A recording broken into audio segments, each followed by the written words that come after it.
नमस्कार दोस्तों, जय जोहार। मैं कौशल तिवारी और बीनिया संध्या में आपका स्वागत है। कहते हैं जब सत्ता जाने वाली होती है या हार तय हो जाती है तो वह नए नए पैतरेबाजी करती है। तो क्या मोदी सरकार जितने भी पैतरेबाजी कर रही है, क्या वह उसी डर का नतीजा है? क्या 2024 सचमुच मोदी सत्ता के लिए संकट का सबब है? ऐसे कितने ही सवाल इस दौर में आप उठा सकते हैं, क्योंकि पिछले एक सप्ताह से जो कुछ खेल हो रहा है वह बेहद ही चौंकाने वाला है। यह चौंकाने वाला इसलिए है क्योंकि G20 सम्मेलन में कई देशों के राष्ट्राध्यक्ष भारत आ रहे हैं और इस दौरान सिर्फ नाम को लेकर विवाद क्या लोगों का ध्यान भटकाने के लिए है? क्योंकि असल मुद्दा क्या है? असल मुद्दा है बढ़ती हुई महंगाई, बेरोजगारी, देश की आर्थिक बदहाली। इससे भी इतर और सबसे बड़ा मुद्दा है हिंडनबर्ग 2 की रिपोर्ट। OCCRP ने जो जारी किया है वह रिपोर्ट में साफ तौर पर दिख रहा है कि किस तरीके से गौतम अडानी की कंपनियों को फायदा पहुंचाने के लिए नियम कानून को ताक में रखा गया। और रिपोर्ट का लब्बो-लुआब यह है कि इस सारे खेल में मोदी सरकार शामिल है। आप याद कीजिए कि जैसे ही यह रिपोर्ट आई, पहला सिगुफा छोड़ा गया विशेष 18 से 22 सितंबर के बीच संसद में विशेष सत्र आयोजित करने का, लेकिन अभी तक एजेंडा नहीं बताया गया है। ऐसा क्या सत्र है जिसके एजेंडा बताने से सत्ता परहेज कर रही है? यानी उनके पास भी कोई एजेंडा नहीं था, वह तो हिंडनबर्ग 2 यानी मित्र प्रेम को दबाने के लिए अचानक यह घोषणा कर दिया गया। लेकिन दूसरा मामला तत्काल आया, वन नेशन वन इलेक्शन। यह मामला क्यों आया? क्या सिर्फ मुंबई में आयोजित इंडिया गठबंधन की बैठक को दबाने के लिए या उन्हें डाइल्यूट करने के लिए? यकीनन यह भी एक कारण हो सकता है, लेकिन जब देखा गया कि विशेष सत्र से भी माहौल नहीं बढ़ा है तो दूसरा सिगुफा छोड़ दिया गया वन नेशन वन इलेक्शन का। और जब मामला इससे भी नहीं बना, क्योंकि अडानी ग्रुप के शेयर लगातार गिरने लगे और मोदी सरकार पर हमला होने लगे मित्र प्रेम को लेकर, तो तीसरा सिगुफा छोड़ दिया गया G20 के आमंत्रण पत्र पर। G20 के आमंत्रण पत्र पर चाहे इंडिया लिखे या भारत लिखे, क्या फर्क पड़ता है, क्योंकि दोनों ही तो पर्यायवाची हैं। लेकिन यह सब कुछ अचानक इसलिए हुआ क्योंकि इससे पहले देश के प्रधानमंत्री नरेंद्र मोदी ने कभी इंडिया शब्द से परहेज नहीं किया था। उन्होंने खुद कई सारी योजनाओं का लॉन्च किया था इंडिया के नाम से, स्किल इंडिया, स्टार्टअप इंडिया। आप फेरिस्त देखिए, इस तरीके से इंडिया के नाम से खुद देश के प्रधानमंत्री नरेंद्र मोदी योजनाओं को लॉन्च कर रहे थे। लेकिन जैसे ही इंडिया गठबंधन बना, संसद में एक गैर शासकीय प्रस्ताव लाया जाता है कि इंडिया शब्द को संविधान से हटाकर भारत कर दिया जाए। इंडिया ब्रांड है पूरी दुनिया में भारत का, लेकिन इसे सिर्फ इसलिए हटाया जा रहा है क्योंकि यह विपक्षी गठबंधनों का नाम है। तो क्या कल कोई भारत रख लेगा तो उसे भी हटा लेंगे?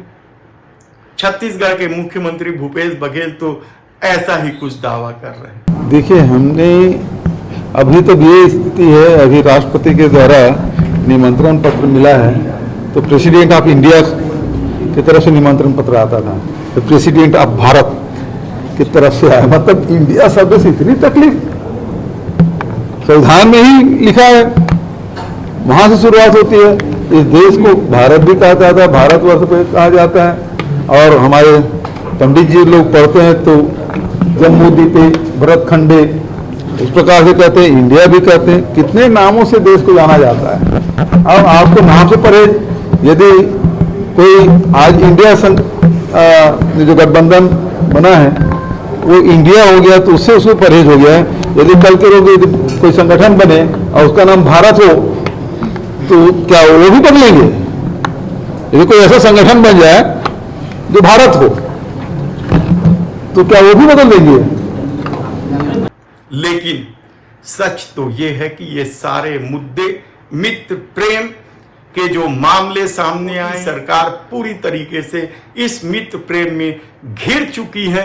शायद इसलिए ये 3 मामले सामने आए हैं।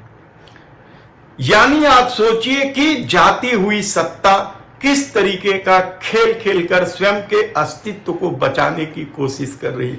क्योंकि प्रतिष्ठा तो बचा नहीं, प्रतिष्ठा तो आरएसएस ने ही उनकी धूमिल कर दी है अपने मुखपत्र ऑर्गेनाइजर में यह छापकर कि यह चेहरा सिर्फ चुनाव जिताने के लिए नहीं है।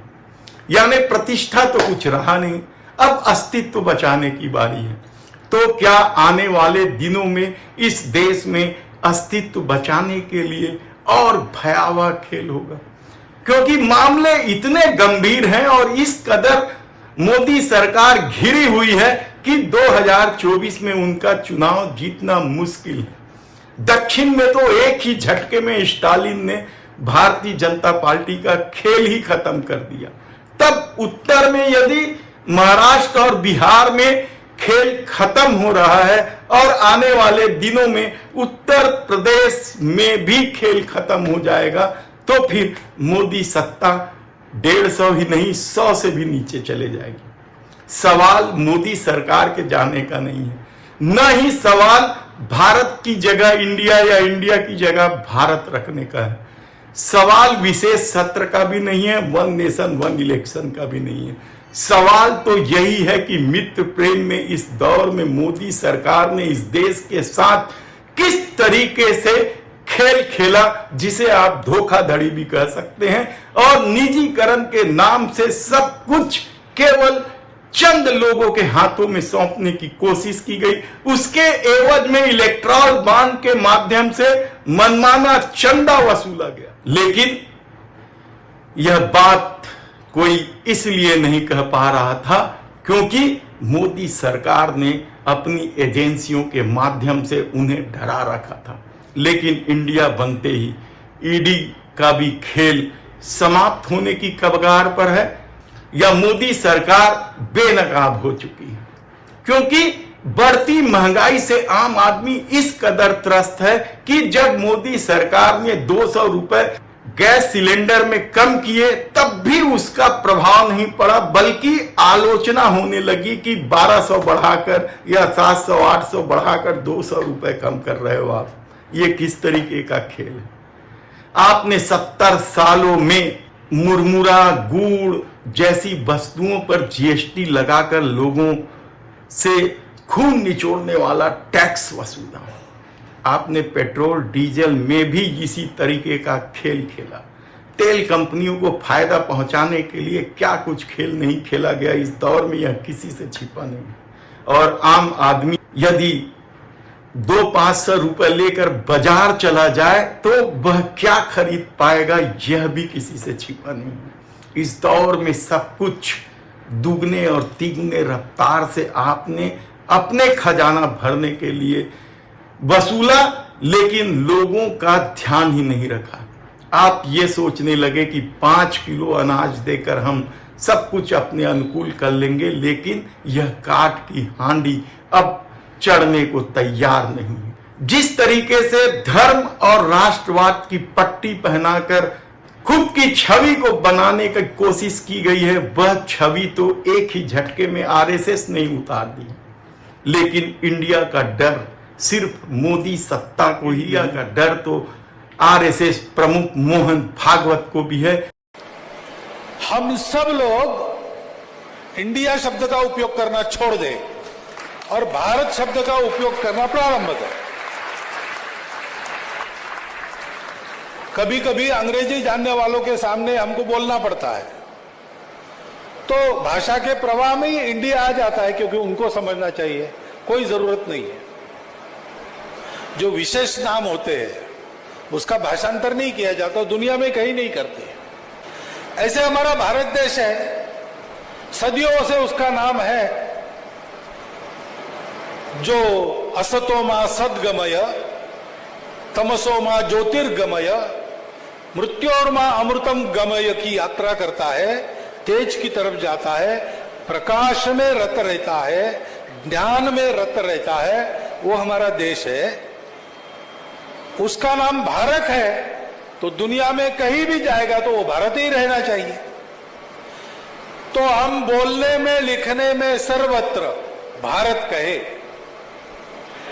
किसी को समझने में नहीं आया, चिंता न करे, उसको जरूरत है तो वो समझ लेगा। क्योंकि 2025 में वह 100वीं शताब्दी मना रही है अपनी आरएसएस के स्थापना की। तब यदि 2025 में सत्ता नहीं हुई, उसके पहले सत्ता बदल गई, तो आरएसएस का भी क्या होगा? यह सबसे ज्वलंत प्रश्न इसलिए है क्योंकि इस दौर में मोदी शाह ने ही आरएसएस को पूरी तरीके से दबाने की कोशिश की या दबा दी गई। तब ऐसी परिस्थिति में आप यकीन मानिए कि मित्र प्रेम को लेकर जो बेनकाब हुए हैं मोदी सत्ता, उसी की वजह से विशेष सत्र भी आ रहा है, उसी की वजह से वन नेशन वन इलेक्शन की भी बात हो रही है, और उसी की वजह से ही इंडिया की जगह भारत नाम बदलने की कोशिश हो रही है। और इस डरी हुई सत्ता आने वाले दिनों में और क्या क्या करेगी, हम आपको बताते रहेंगे। धन्यवाद।